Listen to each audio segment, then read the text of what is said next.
What is going on, guys? My name is Dylan, also as Mods Apples, and today's video, as you can tell from the title, is my Black Ops 3 beta impressions. Now, to start off, I apologize for not uploading in a year because I've had some personal stuff going on, but I am going to college and everything has been sorted out, so I can bring you guys a new video every Friday. So feel free to check back next Friday for that week's video. Anyway, back onto the video itself, and as you can see, I have Black Ops 3 in the background, and I love the beta. I thought it was really cool. I thought it was a pretty genius marketing idea for Treyarch, especially for Call of Duty. I don't think they've had that in about 7 or 8 years now. But anyway, I'm going to talk about my two pet peeves which I do not like. And one is, the first one is just the lag is just outrageous. As one person joins our game, and you'll see towards the end of this gameplay, which I'm not going to make you guys watch all of it, but it gets pretty laggy, and the video does it next to no justice. It's horrible. But anyway, there's another glitch where if you have the game open, such as you're at the title menu, if you're at the start screen, whatever, and you go to start a party, nobody's connections will line up.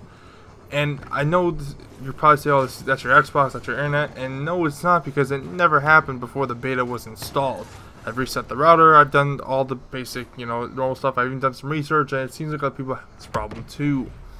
Now, let's get on to my compliments about this game, which I love. First off, it is a Treyarch game, and I love Treyarch's game. I loved all the Black Ops series. World at War, I didn't play a lot of, but it was still fun anyway.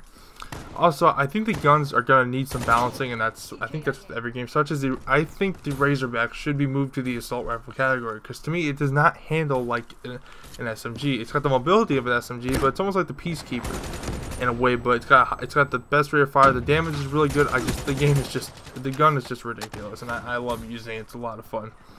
Also, the Kuda is a really good SMG too, and some of my favorite guns are the ARK-7, the HVK-30, and the M8A7. Now, what I also like about this game is that the customization is just ridiculous in terms of paint job, and I like it because it gives you the customization back into the player's hands. And to me, I've always liked creating my own version of something, even if it's the same.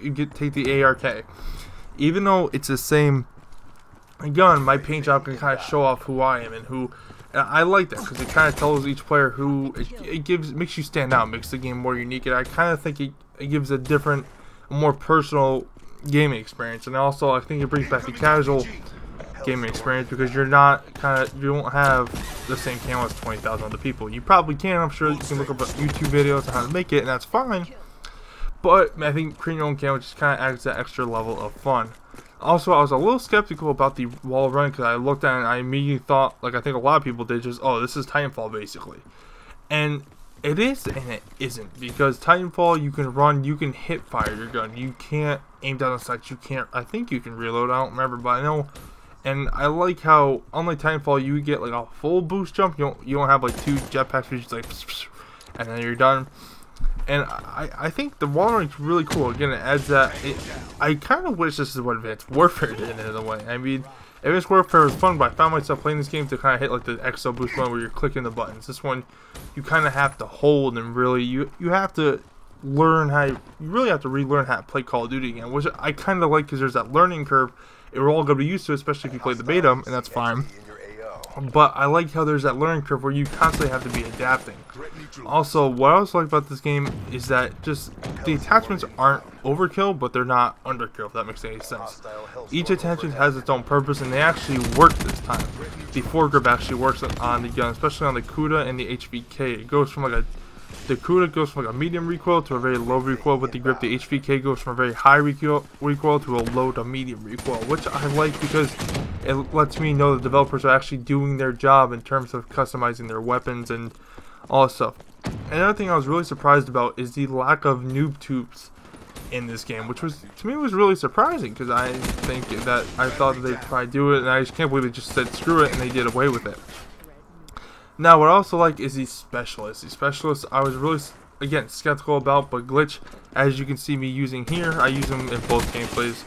It's just, I love it, the kind of concept is different. It's not the same. Everybody's like, oh, it's gonna be overpowered because you can just you're being a little bitch and run away. Yes and no. In Search and Destroy, this will definitely help you if you're planting a bomb and you can run away from somebody, but if they're running after you, I've glitched plenty of times and see people still shooting at me thinking, where did I go? But there also is a blue trail as to which direction you went to. which it doesn't necessarily mean it's overpowered. I also heard about the reject getting nerfed. I think that's kind of BS, but that's another video. That's another rant video for you. And that's okay, but the whole game, I think it's going to be a fun game. They're definitely going to need some nerfs. They're going to definitely need some buffs. I think the LMGs should get a buff just due to the fact that they're slow, they're heavy, they're wonky. It's almost like using the Mark 48 from Black Ops 2. And I like the guns. They're a pain in the butt to use, and that's what I don't like. But besides that, I think the game's gonna be a fun game, and it's gonna be fun. You know, it's got a different Call of Duty feel to it. It definitely brought back the fun, casual to it. I understand we don't have everything unlocked yet, and that's fine. But overall, I'm pretty pleased with this beta. So Treyarch, if you're listening, please look into the party glitch and the lag. I understand. I know you guys got a lot of pressure, but please just look into it. Other than that, great job, and see you guys in the next video.